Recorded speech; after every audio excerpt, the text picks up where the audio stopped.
Programme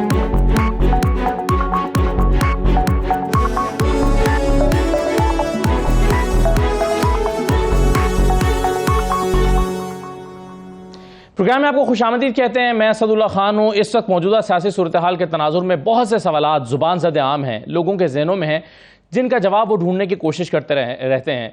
मसलन ये कि हुकूमत कब जा रही है, इंतखाबात कब हो रहे हैं, नवंबर में हो जाएंगे या नहीं हो जाएंगे, निगरान हुकूमत कौन कैसे बनेगी, फिर निगरान वज़ीर आज़म कौन आ रहा है, नवाज शरीफ साहब क्या वापस आएंगे या नहीं आएंगे, क्या सितंबर में वापस आएंगे, क्या सितंबर में उनके लिए हालात साजगार हो जाएंगे जिसके लिए वो प्लानिंग कर रहे हैं, फिर चौधरी परवेज़ इलाही साहब का क्या होगा, क्या परवेज़ इलाही वापस चले जाएंगे काफ लीग में, चौधरी शुजात साहब के साथ मिल जाएंगे जाकर। इस्तेहकाम पाकिस्तान पार्टी बनाई गई है, ये इस्तेहकाम पाकिस्तान पार्टी जो है इसका मुस्तकबिल क्या होगा, क्या तहरीक इंसाफ इंतखाबात में हिस्सा ले पाएगी या नहीं ले पाएगी। तो बहुत से सवाल हैं जो इस वक्त लोगों के जहनों में हैं, और ये सारे सवाल जो है वो लोग जहां जहां लोग समझते हैं कि इनके पास कुछ मालूमात होंगी, उनसे ये सवाल पूछते हैं। तो आज यही सवाल हम लोगों के सवाल ये हम रखते हैं पाकिस्तान के सीनियर तजज़ियाकारों के सामने। हमारे साथ मज़हर अब्बास साहब मौजूद हैं, सीनियर तजज़ियाकार है, बहुत शुक्रिया मज़हर अब्बास साहब। आरिफ हमीद भट्टी साहब भी हमारे साथ मौजूद हैं। आरिफ हमीद भट्टी साहब आपको भी खुशामदीद, और रज़ा रूमी साहब हमें ज्वाइन करेंगे। तमाम मेहमानों को मैं खुशामदीद कहता हूँ। मज़हर अब्बास साहब, ये सबसे पहले तो मैं खैबर पख्तूनख्वा से शुरू करना चाहता हूँ। ये केपी में जो अचानक एक महाज बन गया है हाजी गुलाम अली की या JUI के हवाले से, क्या आपको ये बाय डिज़ाइन लगता है, ये स्क्रिप्टेड है, या ये इत्तफाक है कि सारी ही सियासी जमातें बैक ज़बान मौलाना फजल रहमान और उनके नुमाइंदे हाजी गुलाम अली साहब जो हैं उनकी मुखालफत कर रहे हैं? जी शुक्रिया सर। मेरा ख्याल है कि वो बाय डिज़ाइन तो नहीं, लेकिन ये कि JUI का जिस तरह का स्ट्रक्चर है उसमें मुझे लगता है बहुत अरसे से उनके यहाँ प्रॉब्लम चल रही है। JUI के अंदर भी मसले मसाइल हैं, आज से नहीं कई सालों से हैं, लेकिन मौलाना फजल रहमान किसी न किसी तरीके से उस पर काबू पा लेते हैं। ये कई साल पहले शुरू हुआ था मौलाना शीरानी के वक्त में, और बलूचिस्तान JUI ने सबसे पहले जो है इस मसले पर आवाज़ उठाई थी। मैं मादी की JUI के अंदर की पॉलिटिक्स की बात कर रहा हूँ। ये जो इस वक्त सूरत हाल है कि PDM की जमातें भी गवर्नर के ख़िलाफ़ हैं, JUI के अंदर भी इस आवाज़ें उठ रही हैं, और उसका बहुत हद तक ताल्लुक़ कुछ ऐसी चीज़ों से है। एक तो ये कि ज़ाहिर है ये कोई उसूलों की पॉलिटिक्स तो है नहीं कि किसी उसूल की बुनियाद पर किसी की मुखालफत की जा रही हो। मेरे मफादात को कोई हिट करता है तो मैं उसको शोर मचाता हूँ, मेरा कोई काम नहीं होता तो मैं उसकी मुखालफत करता हूँ। यही सारी पॉलिटिक्स इस वक्त चल रही है, और इसी तरीके से इस वक्त प्रेशर ये बन रहा है कि गवर्नर को तब्दील किया जाए। लेकिन मौलाना फजल रहमान ने एक पोजीशन ली हुई है कि कम वोट में गवर्नर तब्दील नहीं होगा। अब इसमें हमें देखना है कि अगले जब ये गवर्नमेंट ख़त्म होगी ज़ाहिर है 12 अगस्त को, तो सिर्फ वज़राए आला ही तब्दील नहीं होंगे, गवर्नर भी तब्दील होंगे, और नया सेटअप जो हैगा उसमें गवर्नर यही रहते हैं या कोई दूसरे आते हैं, ये हमें देखना पड़ेगा। लेकिन ज़ाहिर है जो मौजूदा गवर्नर खैबर पख्तूनख्वा हैं उनकी मुखालफत जो हो रही है उसकी बुनियादी मकसद यही है कि मफादात का टकराव है, और मफादात के टकराव की लड़ाई है ये। सही है, बिल्कुल ठीक है। लेकिन भट्टी साहब, अब सवाल इसमें एक और ज़मीनी सवाल ये पैदा होता है कि ये अचानक एक जमात को ख्याल आया कि हमारे आज सियासी मफादात को नुकसान पहुंचा रहे हैं गुलाम अली, और फिर बाकी जमातों ने भी उनके साथ शेयर कर लिया ये जो महाज बना, या ये अचानक सारी जमातें बैक वक्त मौलाना के खिलाफ, क्योंकि मौलाना के अपने जो हैं वो शिकवे थे शहबाज शरीफ साहब से, नवाज शरीफ साहब से कि मुझे दुबई मीटिंग में इत्तेमाद में नहीं लिया, तो अपने तो वो शिकवे कर रहे हैं, लेकिन उनके इत्तेहादियों के जो उनसे शिकवे हैं उसका वो जवाब नहीं दे रहे। बिस्मिल्लाहिर्रहमानिर्रहीम। देखिए असद, एक तो होती है मुल्क में वाकई जमहूरियत हो, आइन और कानून के मुताबिक चलती हो, अदारों का एहतराम किया जाता हो। तो पाकिस्तान में जमहूरियत तो तलाशे गुमशुदा है, उसके जगह मुसल्लत गिरोह बना दिए गए। जैसे जरदारी साहब की एक खानदान चलता आ रहा है, शरीफ फैमिली का चलता आ रहा है, वैसे ही मौलाना साहब ने कब्जा किया हुआ है। पाकिस्तान में जमहूरियत तो मैं तो अदब एहतराम के साथ है ही नहीं, तो इसमें इख्तलाफ क्या होगा। तो ये सब कुछ बाई डिजाइन हो रहा है। क्या हो रहा है? By design. दुबई में होने वाली मुलाकात का जो सम अप था, मेरी इतलात के मुताबिक कि एक ही डिमांड रखी गई थी कि इन हालात में इलेक्शन तरीके इंसाफ से जीतना मुश्किल नहीं, नामुमकिन हो चुका है। जितनी भी पल्स ली गई, सर्वे किए गए, तो एक शर्त रखी गई कि जब तक तरीके इंसाफ के चेयरमैन कि ये चाह रहे हैं कि जब तक उसको सियासी मंजर से खत्म ना कर दिया जाए, पहले वो जेल जाए, नाहल हो। सोशल मीडिया, नेशनल मीडिया पे ऑलरेडी बाइकआउट है, सोशल मीडिया और इंटरनेशनल मीडिया से भी नजरअंदाज कर दिया जाए। और दूसरा, ये जो पीडीएम का इत्तेहाद है, गैर फितरी इत्तेहाद है, किसी जदोजहद की नजर मकसद के लिए नहीं आया। मरियम साहब की एक मिनिस्टर थे, बहुत अच्छे, या थी अच्छी, उनसे बड़ी मुशावरत करती थी, तो मैं भी आजकल उनसे कुछ मुशावरत कर रहा हूं। देखिए, वो इत्तेहाद बना था पीडीएम के एक तरीके इंसाफ के खात्मे के लिए। आपको याद होगा, नून लीग और मौलाना साहब तो इस असेंबली में बैठना हराम समझते थे, कहते थे रिजाइन दे दो। फिर पीडीएम बनी, उसमें जो जलसे जुलूस हुए, वो कोई माइका लाल, नेशनल मीडिया जो आजादी है सहाफत के अलमदार बनते हैं, उनको को चलाए ना पीडीएम की तकरीरें, उनके नारे चलाए। उसको एक शख्स को खत्म करने के लिए इनको लाया गया। हाँ, वो मौलाना तो खुद कहते हैं, भट्टी साहब वो कहते हैं कि ये एक तहरीक थी और ये तहरीक खत्म हो गई है, वैसे पीडीएम की जरूरत भी नहीं रही। मौलाना को खुद भी इसका एहसास हो रहा है कि एक मकसद के लिए आई थी, बस वो मकसद पूरा हो गया। नहीं, वो तहरीक नहीं थी, वो गैंग था। माफी चाहता हूँ, तहरीक तो थी। बिलावल भुट्टो ने महंगाई मार्च किया था, उस वक्त महंगाई की सेहरा क्या थी और आज क्या है। मौलाना साहब ने 3 मार्च की और खुद कहा कि हमें गारंटी दी गई कि हम मार्च में चले जाएंगे। तो मुझे बताएं, ये गैर फितरती इत्तेहाद सिर्फ और सिर्फ दूसरों को माइनस करते करते खुद माइनस हो चुका है। ये सुनने, साफ शफाफ इलेक्शन की सूरत में 70% इन्होंने प्रेस कॉन्फ्रेंस से गन पॉइंट पे अलग करवा ली, मान लिया, या उन्होंने अपनी मर्जी से की। क्या इसके बावजूद वोट बैंक में इजाफा हुआ या कम हुआ? फैक्ट्स तो देखने ये हैं, वो भी इजाफा हुआ। तो अब ये इलेक्शन नहीं चाहते, इलेक्शन नहीं चाहते। रह गई निगरान, इन निगरानों से तो बेहतर है कोई मार्शाल्लाह की हुकूमत लगा दी। सही है। तो लिहाजा मेरा ख्याल है अभी इसके इम्तिहान और सही भी है। हैं। ये जो आपने सवाल उठाया भट्टी साहब, चले मैं इसी पर आ जाता हूं कि आपने कहा कि इलेक्शन ये नहीं चाहते, लेकिन रजा रूमी साहब, हम अब जितनी चीजें हमें समझ आ रही हैं या खबरें आ रही हैं, उसमें यह पता चलता है कि जरदारी साहब कम अज कम इलेक्शन चाहते हैं, बाकी चाहे मौलाना तो नहीं चाहते, ये तो साफ उन्होंने इस बात का इजहार भी कर चुके हैं। नून लीग भी दो ग्रुप्स में तकसीम दिखाई देती है कि इलेक्शन हो जाए या वक्त पर हो, या 6 महीने 8 महीने चले भी जाएं ऊपर तो कोई फर्क नहीं पड़ता, बल्कि फायदा ही है। लेकिन जरदारी साहब की हद तक तो वो इलेक्शन चाहते हैं नवंबर में, और इस बात पर वो जोर दे रहे हैं। क्या ये बात दुरुस्त है? वाज़ेह बात है, पाकिस्तान पीपल्स पार्टी का मौकफ शुरू से यही रहा है कि इलेक्शन वक्त पर होने चाहिए, आइन के जो शिके हैं उनके मुताबिक होना चाहिए। और मैं समझता हूं कि अगर आपको याद हो तो से भी मुज़ाकरात हुए थे इसी कोलिशन के, असद उमर साहब और फवाद चौधरी साहब ने इसकी तस्दीक कर चुके हैं, और उसमें सितंबर की डेट जो है वो भी तय हो गई थी, लेकिन उस पर नहीं माने। अब देखिए ना, ये बात हो रही है कि कौन क्या चाहता है कौन नहीं चाहता। ये तो 9 मई से पहले वाकयात जो थे वो उसी तरफ जा रहे थे कि उनका ये कहना था कि भाई एक दिन पे आप इलेक्शन करवाएं, आप अलग अलग एक सूबे में दूसरे सूबे में और मरकजी इलेक्शंस जो है वो उनको फर्क डेट्स पे ना करें। इलेक्शन कमीशन की भी गालिबन यही ख्वाहिश थी, और वो मुज़ाकरात भी हो गए, जो कि जमहूरी तरीका होता है, पार्टीज आपस में बात करती हैं, पार्लियामान में जिनकी रिप्रेजेंटेशन है उसको नहीं माना, क्योंकि यहां पर इलेक्शंस जो हैं उनको इस्तेमाल किया जा रहा था अवाम की नुमाइंदगी के लिए नहीं, बल्कि जो इदारे हैं, इंस्टीट्यूशंस हैं, जमहूरियत का जो अमल है उसको अपने ताबे करने की, एक शख्स की मर्जी की के ताबे करने की।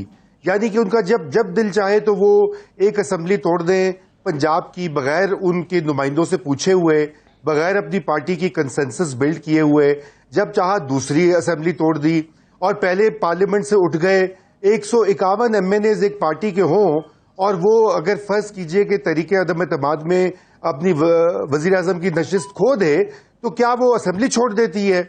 और आज यही है, ये जो हम देख रहे हैं, ये एक के बाद एक किए गए गलत फैसलों ने जमहूरियत को जो नुकसान पहुंचाया है, आज हम वहां पे उस मकाम पे खड़े हो गए जहां पे एक मार्शल लॉ टाइप एक सूरत हाल बन चुकी है। और उसके जिम्मेदार कौन है? उसके जिम्मे ये भी आपको ये सवाल करना जरूरी है कि कौन पार्लियामेंट को जो है कुछ ना काबिल समझे, वहां से अपने एमएनए हटा ले, इस्तीफे दिलवा दे, बाद में कहीं नहीं है वो इस्तीफे दोबारा नामंजूर कर लिए जाएं, फिर 2 सूबाई असम्बलियां तोड़ दी जाएं, और फिर जब वो बात ना मानी जाए तो उसके बाद आप जाके तो हमले कर दें जो मिलिट्री इंस्टॉलेशंस के ऊपर, या वहां पे पुरअमन एहतजाज के लिए भी गए थे तो वहां पे बच्चे जाकर तोड़फोड़ करके आग लगा दे, दुनिया में तमाशा बना दें पाकिस्तान का, पाकिस्तान की रियासत का। ये ना जमहूरियत है और ना ये सियासत है। आई एम सॉरी टू से, ये फिस्तायत का एक अमल है। पीडीएम की जमातें कोई दूध में धुली नहीं है, हम उनकी कोई तर्जुमानी नहीं कर रहे, और वो भी बहुत गलतियां कर चुके हैं और कर रहे हैं मतवातिर, लेकिन उसका ये मतलब नहीं कि ये यकसर जो है ये बात भूली जाए कि यहां पर टाली 2 हाथ से बचती है। सियासी कुव्वतें इस वक्त आपस में बरसरे पैकार हैं। एक तरफ तो ये कोलिशन वर्सेस तहरीक इंसाफ है, और फिर इस कोलिशन के अंदर जो है वो आपस में इलेक्शन के करीब आने से झगड़ा शुरू हो चुका है।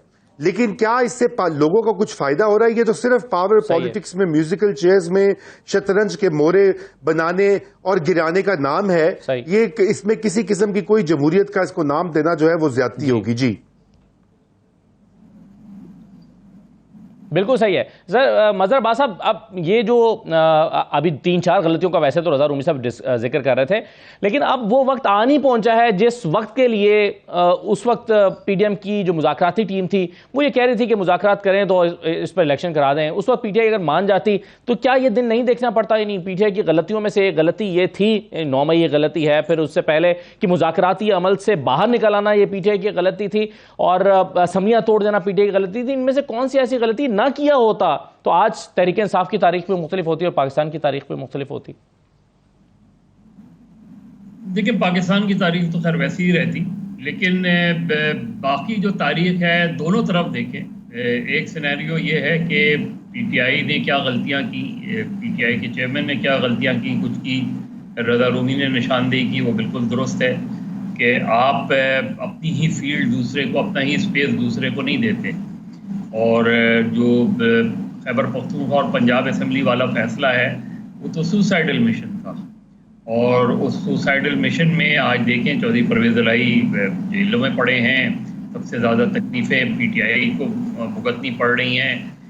2 प्रोविंसेस प्लस गिलगित बल्तिस्तान जहाँ बिल्कुल कंफर्टेबल गवर्नमेंट्स थी तीनों की, तीनों जगह पीटीआई की, कौन छोड़ता है? मुझे बिल्कुल इसमें कोई भी पीटीआई का चेयरमैन समेत कोई भी सियासी मंतक को मुझे समझा दे कि ऐसे ग्राउंड कौन दूसरे के लिए स्पेस करता है। बिल्कुल स्मूथ सेलिंग थी, और आपने सिर्फ अपनी पार्टी को ऑर्गेनाइज करके अगले इलेक्शन में जाना था। अब दूसरा सिनेरियो ले लें, पीडीएम अदम एतमाद लाने का फैसला क्या पीडीएम का था, या अदम एतमाद लाने का फैसला जनरल बाजवा का? और जो जिन पार्टियों से मिलकर अदम एतमाद लाई गई, ये वही तो पार्टियां थी जिन्होंने हुकूमत बनवाई थी, ये पीटीआई की हुकूमत बनवाई थी, वही कुव्वतें थी। उन कुव्वतों ने पहले एक हुकूमत बनवाई, फिर उन्हीं कुव्वतों ने एक हुकूमत गिराई, फिर उन्हीं हुकूमतों ने एक और हुकूमत बनाई। ये बहुत सिंपल सा फॉर्मूला है, कोई भी इस पर बहस कर ले। अब पीडीएम खुद सोचे कि आज जो पीडीएम जिस क्राइसिस में है, पॉपुलैरिटी क्राइसिस में है, जिसको वो कहते हैं कि हमने सियासत, अपनी रियासत बचाई, सियासत कुर्बान की, और खुद पीडीएम के अंदर जो क्राइसिस हुआ, अगर वो पीडीएम अदम एतमाद की तहरीक नहीं लाती तो क्या होता? मैक्सिमम पीटीआई के चेयरमैन या उस वक्त के वजीर आजम किसी को नॉमिनेट कर देते एज एन आर्मी चीफ। यही तो खौफ था ना, और क्या था? बाकी तो माशी सूरत हाल वगैरह तो कोई ऐसा तो नहीं है कि माशी सूरत हाल में इनकलाब ले आ जाता। सारा फियर था ना कि उसके बाद पीटीआई जो है वो एक फस्तायत का निज़ाम नाफिज कर देगी, और जो है पीपल्स पार्टी और पीएमएलएन पर जो है अजाब नाजिल हो जाएगा। तो आप जद्दोजहद पहले भी कर रहे थे, आगे भी जद्दोजहद करते रहते, 1-2 साल और लग जाता। लेकिन पीटीआई का ग्राफ कितना नीचे था, वो पीटीआई के चेयरमैन का ग्राफ कितना नीचे था। आपने एक गैर जरूरी तौर पे एक नीचे गिरते हुए ग्राफ को आपने आसमानों तक पहुंचा दिया। तो अगर आप दोनों सिनेरियो सामने रखें तो दोनों की सियासी गलतियां हैं। इस वक्त फील्ड, और उसके नतीजे में दोनों ने स्पेस किसी थर्ड पार्टी के हवाले कर दिया। अब वो डिक्टेट कर रही है, अब वो सिनेरियो बना रही है, अब वो तय कर रहे हैं कि आगे का सियासी मंजरनामा क्या होगा। तो मेरा ख्याल है दोनों को अपनी अपनी सियासी गलतियों से सबक सीखना चाहिए और एक ऐसी तरफ आगे बढ़ना चाहिए कि इलेक्शन किसी भी तरीके से इलेक्शन फ्री एंड फेयर हो, पॉलिटिकल टेम्परेचर्स नीचे आए, और एक आगे अगर आप सिस्टम को बेहतर बना सकते हैं, सिस्टम बना सकते हैं, तो आप गुफ्तगू का रास्ता जो है वो इख्तियार करना चाहिए, बजाय इसके कि तसादुम का रास्ता इख्तियार करें। सही है मदर साहब, मगर एक मामला, चूंकि मैं भट्टी साहब तो ये कह रहे हैं कि इलेक्शन होते, ये जमातें इलेक्शन नहीं चाहती।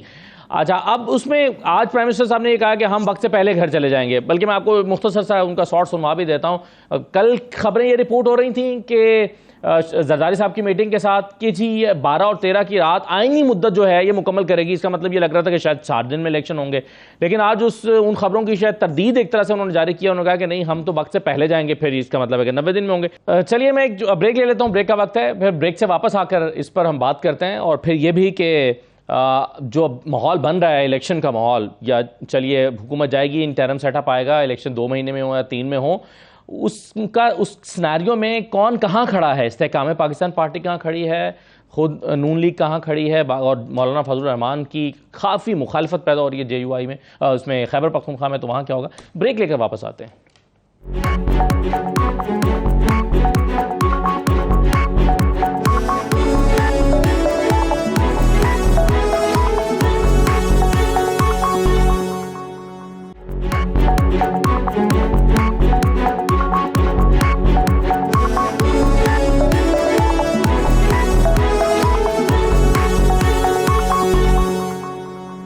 ब्रेक के बाद दोबारा खुशामदीद कहते हैं। आरिफ हमीद भट्टी साहब, सियासी जमातें और PDM की जमातें इलेक्शन चाहें या ना चाहें, उनको इलेक्शन की तैयारी में तो उतरना ही पड़ेगा।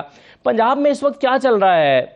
नून लीग ने हतमी फैसला कर लिया है कि वो सीट एडजस्टमेंट नहीं करेगी किसी सियासी जमात के साथ और अकेले ही मैदान में उतरेगी, जैसे कि राना सनाउल्लाह साहब इशारे दे रहे हैं कि हर सीट पर अपना उम्मीदवार खड़ा करेंगे। फिर ये काफ लीग का क्या होगा, ये मुनहरिफीन का क्या होगा, ये इस्तेहकाम पाकिस्तान पार्टी, कोई एडजस्टमेंट नहीं हो रही। अच्छा देख असद, एक तो मुझे ब्रेक में पता चला अल्लाह ताला ने आपको हाज की सादत नसीब कराई, यकीनन आपको उसकी बहुत बहुत मुबारक, और यकीनन आपने पाकिस्तान की बेहतरी के लिए दुआएं मांगी होगी, लेकिन उतनी ही तबाही आ रही है। मेरे रजा रूमी मेरा भाई और मदर अब्बास साहब कह रहे थे कि गैर सियासी गलत फैसले, ठीक है सियासी गलत फैसले वाकई नहीं हुए होंगे, लेकिन आइन शिकनी और अदालतों की हुक्मदुली में फर्क है। अगर कोई जमात गैर सियासी फैसला करती है या ना मुनासिब फैसला करती है तो जमात को नुकसान होता है, उसका वोट बैंक डैमेज होता है। जाने दो मैदान में गैर सियासी, अगर मैंने एक जमात हूं, मैं क्लब के इलेक्शन प्रेस मदर साहब मैं 30 साल से लड़ रहा हूं भाई, अगर आप गलत फैसला करते हैं तो उसको वोटर को फैसला करने दो। क्या ये पीपल्स पार्टी बगैर पीपल के पार्टी, हाँ भट्टो के दौर में पीपल्स पार्टी थी, शहीद बेनजीर के दौर में पीपल्स पार्टी थी, बगैर पीपल के पार्टी कहती है हम आइन से बाहर नहीं जाएंगे, वक्त पे इलेक्शन है। पंजाब और KPK के वजीर आला किस कानून के तहत बैठे हैं? मैंने तो जो आइन पढ़ा था, जो कानून पढ़ा था कि अगर असम्बलियां तहलील हो, या तो कोई आइनी माहिर लाए कि आइन में असम्बलियां तहलील करना आइन से इनहराफ है, आइन से बगावत है, आइन से जुर्म है, अदालत का हुक्म ना मानना, तो फिर मैं कहूंगा गलत फैसला। अगर PTI ने अपने लिए 2 असम्बलियां तहलील कर दी तो भाई जाने दो, आपको इलेक्शन हरा देगी उन्हें। तो ये उसके बदले ये जो पीपल पार्टी, ये चूजू का मरब्बा है, दुबई में लड़े हैं कि अगली दफा वजीर आजम मेरा होगा। पीपल बिलावल जरदारी सब चाहते हैं मेरी जिंदगी में बिलावल आ जाए। नवाज शरीफ अपने भाई पे एतबार नहीं करे, 15 माह से हुकूमत हो गई है, पाकिस्तान नहीं आ रहे। मरियम कहती है मैंने बनना है, आधी पार्टी कहती है हमने मरियम की सरबराही में नहीं लड़ना। मौलाना फजलुर रहमान साहब कहते हैं कि मुझे सदर पाकिस्तान बनाओ। मुझे बताएं क्या इनके मुंह से आइन की भी जुबान इन सियासी जमातों से सजती है? यहाँ मुझे कोई आइनी माहिर बताएं कि 90 दिन के बाद कोई भी असम्बली तहलील करना अगर गैर आइनी है तो उन्होंने गलत किया। गैर सियासी और गैर आइनी को मिक्स ना करें। सही फसादियत ये है कि असदुल्ला एक जमात में गिरफ्तार करे, जेल में रहे, अगर ये कहे कि मैं फलां जमात छोड़ रहा हूं तो सुबह घर जाए बच्चों के साथ खेले, वरना जेल की काल कोठरी में चलता रहे।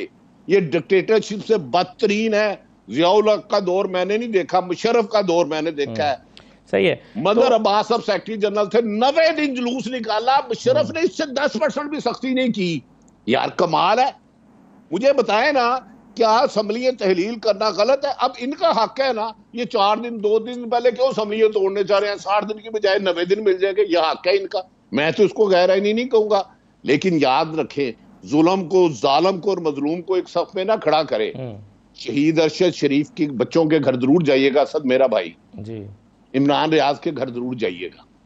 सही है। पहले भी जुल्म होता रहा तो गलत होता रहा, आज से 10 साल पहले होता रहा, 15 साल, जिसने गलत किया है। लेकिन खुदा के वास्ते याद रखो, आइन को पांव तले ना रोंदो।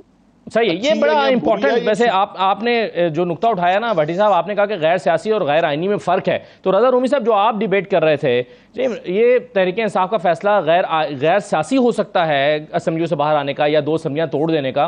इस गैर सियासी फैसले का उनको सियासी तौर पर ही नुकसान हो सकता है, लेकिन उन्होंने तो ये सोच के किया होगा कि शायद 90 दिन में इलेक्शन होंगे और उसके बाद अगर हम हारते हैं तो हम हार जाएं और वो जीतते हैं तो वो जीत जाएं। लेकिन अगर इलेक्शन 90 दिन में हो जाते आइन और कानून के मुताबिक, और लाहौर हाई कोर्ट के और फिर सुप्रीम कोर्ट के फैसले के मुताबिक, तो शायद ये सब कुछ हुआ ही ना होता जो आज हम बैठ के डिस्कस कर रहे हैं। जी, आप सही कह रहे हैं। देखिए, मैं तो कतई इसकी हिमायत नहीं कर सकता कि सुप्रीम कोर्ट का कोई ऑर्डर हो और उसकी तामील ना की जाए। ये गलत नज़ीर बनती है, गलत प्रेसिडेंट बनता है। वो आप उस ऑर्डर को पसंद करें ना करें, उसकी तामील होनी चाहिए। लेकिन अगर आप आइन शिकनी की बात करते हैं, और यूं तो पाकिस्तान की तारीख अटी भरी है आइन शिकनी से। अच्छा, आप ये देखिए कि ये जो अभी हम तो 2022 की ये बात करें, जो सूबाई इलेक्शंस होने थे, जब तहरीक अदम एतमाद आ रही थी और जब तहरीक अदम एतमाद जमा की गई, उस वक्त ने जो आजकल आइन के बड़े मुहाफिज बने हुए हैं, उन्होंने असम्बलियां तोड़ दी, जो कि वो नहीं कर सकते थे। सरीहन आइन के मुताबिक वो एक गलत एक्ट था। सुप्रीम कोर्ट ने उसको नोटिस भी लिया, लेकिन जाहिर बात है सुप्रीम कोर्ट ने उनको बिल्कुल कुछ नहीं कहा, ना उनको, ना स्पीकर साहब को जिन्होंने वो काम किया, ना ही प्रेसिडेंट साहब को जिन्होंने असम्बलियां तोड़ने का ऑर्डर जारी कर दिया। ये तो सुप्रीम कोर्ट ने इंटरवीन किया तो हुआ। तो यहां पे हर साइड, हर फरीक ने आइन शिकनी की है, पाकिस्तान की सियासी कुव्वतों ने भी और गैर सियासी कुव्वतों ने भी। बात यह है कि ये अगर हम चेरी पिकिंग करेंगे ना कि एक साइड की आइन शिकनी और एक साइड उस वक्त देखे ना, एक वक्त और दूसरी की नहीं देखेंगे, वो बात नहीं बनेगी। उस सर एक तहरीके इंसाफ की हुकूमत ने उस सुप्रीम कोर्ट के ऑर्डर को मान लिया, लेकिन फिर पीडीएम की हुकूमत ने सुप्रीम कोर्ट के ऑर्डर को नहीं माना। तो ये भी एक फर्क है ना।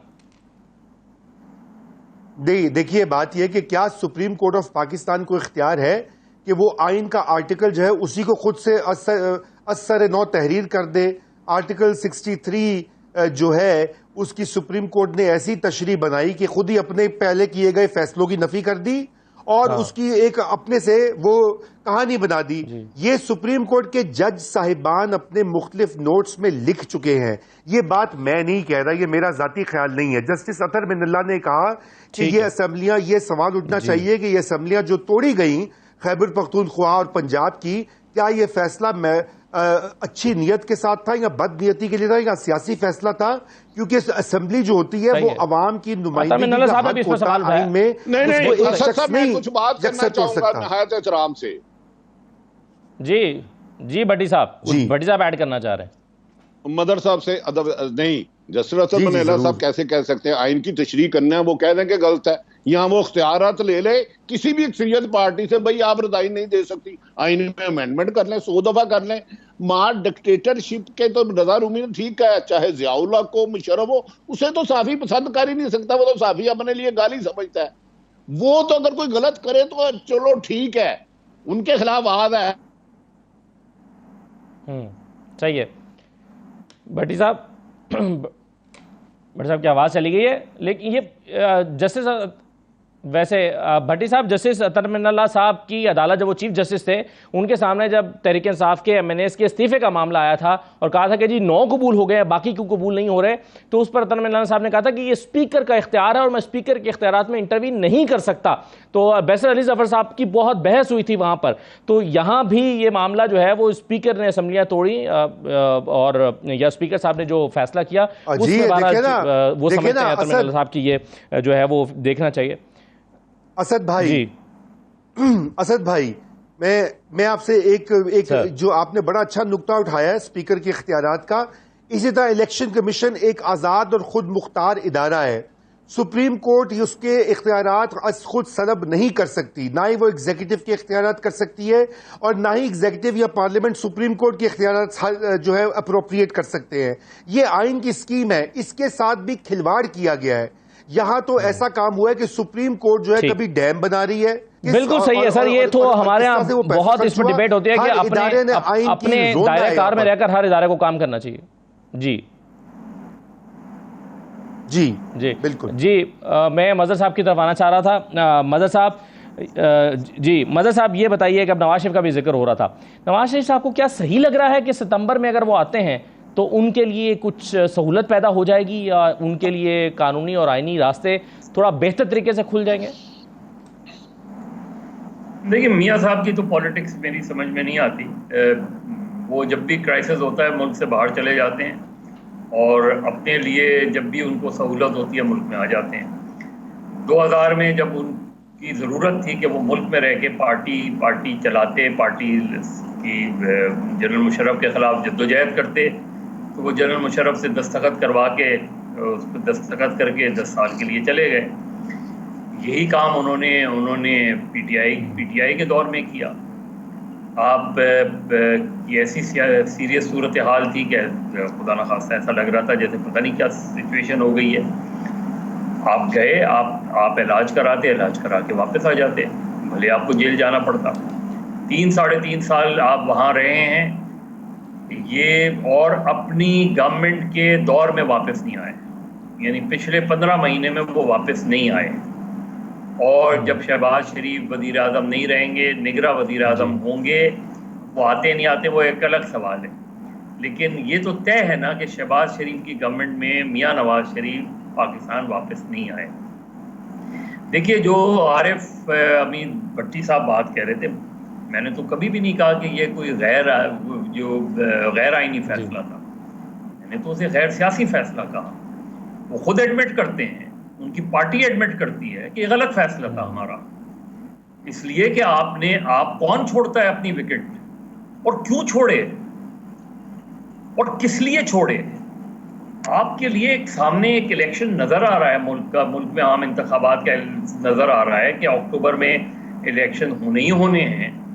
तो आप एक ऐसी सिचुएशन क्यों डेवलप कर रहे हैं जो अल्टीमेटली आपको प्रॉब्लम में ले जा सकती, इवन इलेक्शन उस वक्त होते या नहीं होते।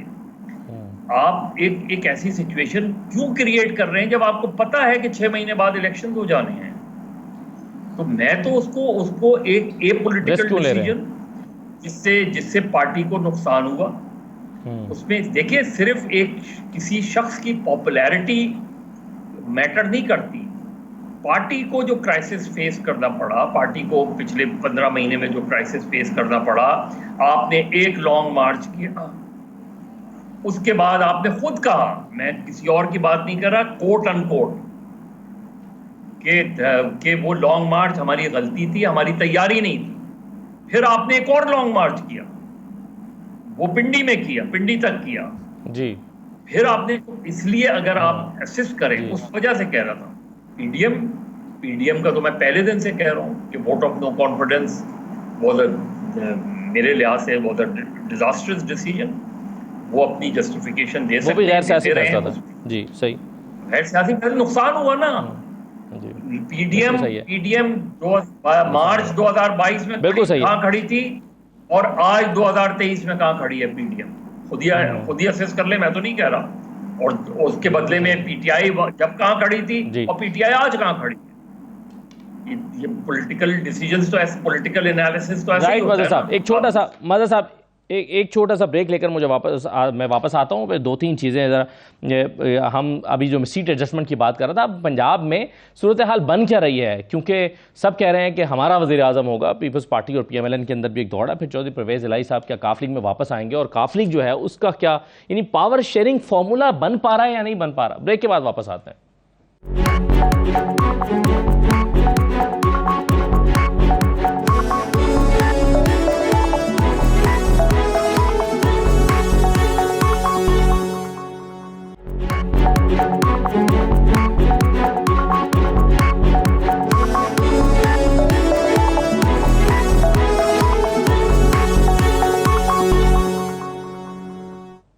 ब्रेक के बाद दोबारा खुशामदीद कहते हैं। मज़हर साहब से शुरू करते हुए ज़रा बाकी मेहमानों की तरफ आता हूँ, और फिर बाकी जो इस वक्त जो आइंदा का मंजरनामा बन रहा है उस पर बात करते हैं। मज़हर साहब, पीपल्स पार्टी इस वक्त ये सोच रही है कि अगर वो 80 के करीब सीटें लेने में भी कामयाब हो जाए तो, और वो PMLN को कोई 10 सीटों से भी पीछे छोड़ दे, तो फिर कमोबेश इसी किस्म का इत्तेहाद दोबारा बन के हुकूमत बना सकते हैं। फ़र्क ये होगा कि फिर वज़ीर आज़म शहबाज शरीफ नहीं होंगे, वज़ीर आज़म बिलावल बन जाएंगे, अगर उनकी अक्सरियत हो जाए, चाहे वो थोड़ी ही सी अक्सरियत हो। आपको ये इसका कितना इम्कान दिखाई देता है? देखिए असद, अगर कोalition गवर्नमेंट बनती है इलेक्शन के बाद, PDM और उनके इत्तेहादियों की अगर गवर्नमेंट बनती है, तो ऑब्वियसली एक तो बहुत बहुत ऑब्वियस सी बात है कि प्राइम मिनिस्टर अगर एक पार्टी का होगा तो चीफ मिनिस्टर पंजाब दूसरी पार्टी का होगा। और उस नुक्ता नज़र से अगर हम देखें तो जाहिर है PMLN प्रेफर करेगी chief minister over prime minister. वो प्रेफर करेंगे कि पंजाब उनके हाथ में वापस आए।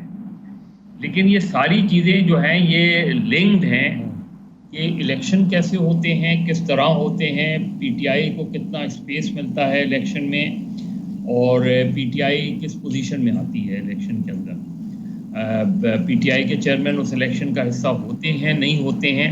ये पूरी पॉलिटिक्स रिवॉल्व उसके ज़रिए कर रही है ये सारी चीज़ें।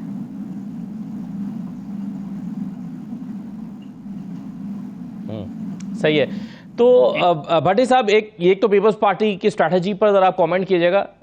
दूसरा ये है कि इस्तेहकाम पाकिस्तान पार्टी में कोई दमखम दिखाई दे रहा है। अलीम खान साहब कहते हैं कि नोमान लंगड़ियाल और ओन चौधरी जो है वो अपने ओहदे छोड़ दें। महीना गुजर जाता है, वो ओहदे नहीं छोड़ते। फिर जहांगीर तरीन साहब कहते हैं कि नहीं, छोड़ने की ज़रूरत नहीं है। ना पॉलिसी समझ आ रही है, ना स्ट्रैटेजी पता चल रही है, ना पता चल रहा है कि सियासी मुखालिफ कौन है, ना पता चल रहा है कि सियासी नज़रिया क्या है। तो इस्तेहकाम पाकिस्तान पार्टी का क्या बनेगा? अच्छा देखिए असद, मैं अपनी एक राय दे रहा हूं, फैसला तो जब होंगे। देखना यह है कि इलेक्शन होती है कि सिलेक्शन। सबसे पहले असल चीज ये है, क्या आवाम के दिए हुए वोट के मुताबिक आवाम के ही वोट से गिनती होती है? दुबई में जो सिलेक्शन के लिए हुआ, सदर मेरा, सेक्रेटरी मेरा, सदर मेरा जी। अगर आप किसी एक सियासी जमात को इलेक्शन में हिस्सा ही नहीं लेने देते, जो मकबूल सर्वों के मुताबिक मकबूल तरीन है, फिर तो वो इलेक्शन होंगे नहीं। एक फ्रॉड होगा, एक कब्जा ग्रुप आएगा, कोई इधर से पड़ेगा, कोई इधर से पड़ेगा, जिसके पास ज्यादा गनमैन होंगे, जिसके पास ज्यादा पैसा होगा, खरीदो फरोख्त कर लेगा। मुझे 85 के गैर जमाती इलेक्शन याद आ गए हैं। अगर तो इलेक्शन होते हैं तो नून लीग पाकिस्तान में पंजाब में 20 से 30 से ज्यादा सीटें नहीं ले जा सकती, जितने गैर जानिबदार सरमाया हो सकता है नून लीग 2/3 मेजोरिटी ले जाए। देखिए सर, ये कोई मुकाबला नहीं है कि मुझे और रजा रूमी को आपके स्विमिंग का मुकाबला करो। रजा रूमी के दोनों हाथ बांध दो, दोनों टांगे बांध दो, दोनों आंखें बांध दो, और मुझे खुला छोड़ दो। 4, 8, 10 हेल्पर भी दे दो, जल्दी से इसको आगे करके जीत के करीब ले जाओ। उसको इलेक्शन कहेंगे हम? क्या ये क्या पहली दफा हो रहा है? नहीं, इस दफा जो हो रहा है वो कभी नहीं हुआ, थोड़ा ज्यादा हो रहा है, होती रही है। एग्रीड, मैं ये बात मान रहा हूं। आज तक जितने भी इलेक्शन हुए, जीतने वाले ने, हारने वाले ने जीतने वाले पर धांधली का इल्जाम लाया। 2013 में आसफ अली जरदारी सदर थे तो कह रहे थे RO के इलेक्शन है। ये सच है, 8 में भी हुआ। लेकिन इस तरह किसी एक जमात को, मेरी तो हिस्ट्री नहीं है, किस हुकूमत में एक साफी पे 3-3 दर्जन पर्चे हुए, मुझे उस हुकूमत का नाम बता दें। किस हुकूमत में साफी मुल्क छोड़े, अहमद रजा छोड़े, नूरानी छोड़े, आरफ भट्टी छोड़े, रशीद छोड़े, मोई छोड़े? ये जुल्म है यार, ये कल भी जुल्म था, आज भी है। तो इलेक्शन में ये हुकूमत नहीं जाएगी। मेरी अपनी असेसमेंट है, बीइंग ए रिपोर्टर खबर है, जब तक ये तरीके इंसाफ को साइड में ना करें, ये अपोजिशन में नहीं आने के काबिल रहेंगे। 80 सीटें और क्या सारी जमातों की बात करें भट्टी साहब, यानी बशमूल पीपल्स पार्टी, क्योंकि पीपल्स पार्टी तो लग रहा है कि इलेक्शन चाहती है। नहीं, मैं कह रहा हूं ये एक प्लानिंग के तहत गेम हो रहा है। एक तो बहुत सीरियस से फैसला किया जा रहा है, अगर निगरान आए तो 2024 मार्च तक ले जाया जाए। मेरे पास गैप का इल्म नहीं है, हो सकता है 8 अक्टूबर को भी हो जाए। मैं तो कह रहा हूं इनकी कोशिश है कि एक ही शर्त है कि वर्ल्ड कप जिसने 1992 में जीता था, अगर रजा रूमी नाम बता दें, मेरी मेमोरी वीक है, उसको और उसकी जमात को सियासत से अलग करना है। उसके कैंडिडेट ही नहीं बनने देने, फिर तो कुछ भी हो सकता है। फिर तो याद रख ले, आप जो पाकिस्तान में कभी आया भी नहीं वो भी वजीर आज़म बन जाएगा। यार अपने भाई की हुकूमत में एतबार नहीं कर रहे, 2 गैर जमहूरी हुकूमत है, सुप्रीम कोर्ट का हुक्म नहीं मान रहे, सिलेक्शन कमीशन, वो माफी चाहता हूँ बार बार, सिलेक्शन कमीशन क्या उसका नाम है असल? यार असद आप तो हज से आए हैं यार क्या नाम है? Election commission of Pakistan. Election commission, माफी चाहता हूँ, क्या वो सही इलेक्शन कराएगा? कराची में जो बल्दियात के इलेक्शन हुए हैं वो बहुत शफाफ हुए हैं, वैसे ही होंगे। धांधली का कोई तो बंद रोके। मैं ये नहीं कह रहा किसी एक जमात के लिए किया जाए, खुदा के लिए जमहूरियत का हुस्न इसी में है, जिसे अवाम मुंतखब करे, वो पीपल्स पार्टी हो, नून लीग हो, तरीके इंसाफ हो। लेकिन ये याद रख लो, गधों को गधे ऊपर घोड़ा लिखने से ना घोड़ा बनेगा नहीं। प्लान इनका और है, लेकिन अभी इसमें टर्न आएगा। बीइंग ए रिपोर्टर मैं आपको खबर देता जा रहा हूं, अभी एक खौफनाक टर्न आएगा। अच्छा रजा रूमी साहब, अब एक तो भट्टी साहब को लग रहा है कि जब तक एक खास मकसद हासिल नहीं हो जाता तब तक इलेक्शन में नहीं उतरेगी सियासी जमातें। लेकिन अगर कराची के इलेक्शन हमने भी देखे हैं, बल्दियाती इंतखाबात किस तरह हुए, यानी कई फॉर्म ऐसे थे जो पोलिंग एजेंट को दिए गए थे और फिर प्रिजाइडिंग ऑफिसर ने जो हतमी फॉर्म जारी किया उसके रिजल्ट आपस में मैच ही नहीं कर रहे और वो हाथ से उसमें तरमीम की गई है, लेकिन वो रिजल्ट जारी हो गया। अब आप जाइए सर पीटिए जहां पर जाकर पीटना चाहते हैं, उससे क्या फर्क पड़ता है? अदालतों के चक्कर लगाइए, 5 साल के बाद शायद फैसला हो जाए। तो मेरा सवाल रजा रूमी साहब ये है कि इस जी 2018 के सवाल बस ये कर रहा था कि अगर इस तरह का रिजल्ट आ जाता और इस तरह का इलेक्शन हो जाता तो क्या होगा? जी कुछ नहीं होगा। 2018 में कितनी धांधली की गई, इलेक्शन से पहले, इलेक्शन के दिन, इलेक्शन की रात, क्या हुआ? कुछ नहीं हुआ। बल्कि जो शोर मचाते थे धांधली की, उन्होंने भी उसकी इंक्वायरी नहीं कराई। इलेक्शन कमीशन ने भी कोई कार्रवाई नहीं की कि आरटीएस क्यों बंद हुआ, कोई तहकीकात नहीं हुई। बदकिस्मती से ये हमारे यहाँ कोई ये रवैया जो है अकाउंटेबिलिटी का कल्चर ही नहीं है। और रही बात, ये सही कह रहे हैं भट्टी साहब कि प्लान यही है और ये कोई नया प्लान नहीं है, ये पुरानी कहानी है। 2018 में नवाज शरीफ को भी नाअहल करके मैदान से बाहर करके जेल में डाल के इलेक्शन किए गए थे। अब 2023 में उलट हो रहा है मामला कि नवाज शरीफ मुल्क में आ रहे हैं और कासिम के अब्बा को नाअहल करके जेल में डालकर बाहर किया जाएगा मैदान से। तो बात यह ना कि असूल तो ये है कि वो जो आज गलत हो रहा है वो 2018 में भी गलत था। काश कि उस वक्त जो है हम सब पाकिस्तानी जो कौम है और इसके जो अहम इदारे हैं, इसके जो मीडिया है, इसकी जो सियासतदान है और जो अदलिया है, उन्होंने उस वक्त की गलतियों का भी इदराक करके फिक्स किया होता तो आज हम इस मकाम पे ना होते। आज ये जो कुछ हो रहा है ये उसकी कड़ी है, ये कोई अनहोनी बात नहीं है। और बीच में एक May 9 भी आ गया जो कि एक बहुत कॉम्प्लिकेटेड फैक्टर है, उसको आप ज्यादा तवज्जो नहीं दे रहे। वो अब एक सीधी कॉन्फ्रंटेशन के फेज में चला गया है। पहले जो हुआ नवाज शरीफ के साथ, बेनजीर के साथ, औरों के साथ, अब तो बराह रास्त मुकाबला है। आपको पता है 2 शख्सियात के दरमियान और एक सियासी पार्टी। चले मदर साहब जरा 2 चीजें बता दें। एक तो ये कि क्या ये वैसी ही सूरत हाल है जिसका भी रजा रूमी साहब भी हवाला दे रहे हैं और भट्टी साहब भी। दूसरा ये बताइए कि ये पंजाब में एक छोटा ही सही चले लेकिन एक फैक्टर तो है, वो है काफ लीग का। चौधरी परवेज इलाही साहब की वापसी आपको चौधरी शुजात साहब के साथ, अगरचे वो अपने बेटे के हाथों मजबूर हैं वरना तो वो फैसला किए बैठे हैं, वो आ जाते हैं, नून लीग उनको कहाँ एडजस्ट करेगी? क्या वो अपने तौर पर मैदान में उतरेंगे? और अपने तौर पर काफ लीग अगर उतर जाती है बगैर किसी के साथ एडजस्टमेंट के तो उनका हाल क्या होगा? तो आपको ये छोटे फैक्टर्स जो छोटे छोटे जो ग्रुप्स हैं उनका मुस्तकबिल क्या दिखाई दे रहा है मदर साहब? आप ग्रेडिंग करते जाएं इलेक्शंस की, किसी जगह आपको कम धांधली नजर आती है कि इलेक्शंस में मेरे नुक्ते नजर से इलेक्शंस मैनेज्ड पाकिस्तान में पहले दिन से हो रहे हैं, अब भी हो रहे हैं इलेक्शन मैनेज्ड। आज आप किसी कोई एक पार्टी विक्टिम है, कल कोई दूसरी पार्टी विक्टिम थी। पाकिस्तान पीपल्स पार्टी जब पाकिस्तान की सबसे मकबूल जमात थी, उसको 17 सीटें हवाले कर दी गई। 17 सीटों के साथ उन्होंने असेंबली में जाके बैठे। 88 का इलेक्शन मैनेज्ड, 90 का इलेक्शन मैनेज्ड, 97 का इलेक्शन मैनेज्ड, 2002 का इलेक्शन मैनेज्ड। ये सारे इलेक्शन आप सीक्वेंस से चले जाएं, कहीं एक पार्टी विक्टिम होती है, दूसरी बदकिस्मती क्या होती है, जब वो पार्टी विक्टिम हो रही होती है तो जो दूसरी पार्टियां हैं वो जो है वो उन ताकतों के साथ मिलकर उस पार्टी को नीचा दिखाती हैं, ये रियलाइज किए बगैर कि कल वही चीज उनके साथ भी होगी जी। यही कल हो रहा था, यही आज हो रहा है, बिल्कुल ठीक है, होगा। जब तक इन चीजों को आप रियलाइज नहीं करेंगे। और अलमिया ये है मदर साहब के जी जी अलमिया यह है कि जिसके साथ हो रहा होता है वो जो बेनिफिशियरी होता है वो समझता है कि ये हो रहा है तो ठीक हो रहा है, इस दफ़ा हो जाने तो अगली दफ़ा देखेंगे। वक्त खत्म हो गया। बहुत शुक्रिया आपका मदर अब्बास साहब, आरिफ हमीद भट्टी साहब, रज़ा मुनीर साहब प्रोग्राम में शिरकत करने के लिए। इजाज़त दीजिए, अल्लाह हाफ़िज़।